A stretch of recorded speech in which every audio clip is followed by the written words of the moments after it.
This is a video about my favorite card in Magic the Gathering, Narset's Reversal. It's an instant for blue-blue, and it reads, copy target instant or sorcery spell, then return it to its owner's hand. You may choose new targets for the copy. At a baseline, that means this card has two uses. It can be a very soft counterspell, or it can be a copy spell. As a counterspell, Narset's Reversal isn't great. For one thing, it completely whiffs against board wipes. Like, if anything, you're making it worse because the board wipe still happens without actually ending up in the graveyard. Though, if your opponent is casting something like in Garruk's Wake, you can take them down with you. But for single target removal, Narset's Reversal turns losing something into trading something by letting you pull a no-you on the caster and then charge them double for the actual spell. And if they can't recast their murder on the same turn, maybe you'll draw a real counterspell before they untap again.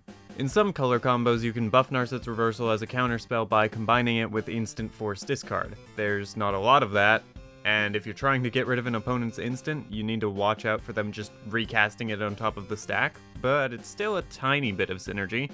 More importantly though, Narset's Reversal can function as a copy of a spell in your hand. You spend an extra 2 mana, and instead of your Cruel Ultimatum leaving your hand, Narset's Reversal does. And that means even in a singleton format like Commander, you can cast the same spell twice with fairly little effort. The most direct way to abuse this option is by spending 16 mana to win the game. If that all doesn't sound great already, this is where we get to the fun part. I'm not a big fan of 2-card combos, personally. Grand Architect and Pilipala just give you all the mana and it's boring. Midnight Guard and Presence of Gone just give you all the elves and it's boring. Playing a pair of cards and going infinite feels like bad game design to me.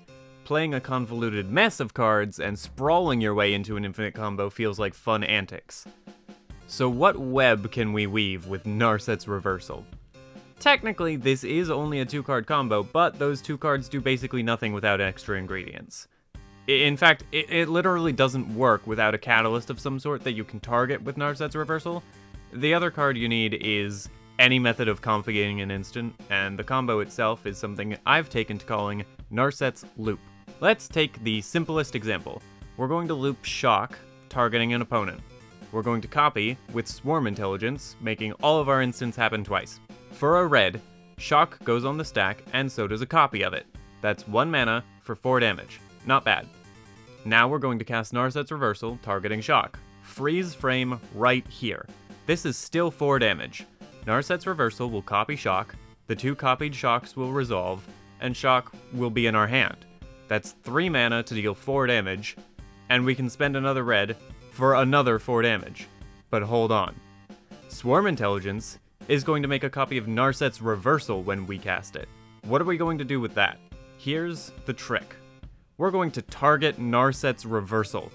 When the copy from Swarm Intelligence resolves, we get a new copy of Narset's Reversal that we're going to point at Shock, and the real Narset's Reversal is back in our hand.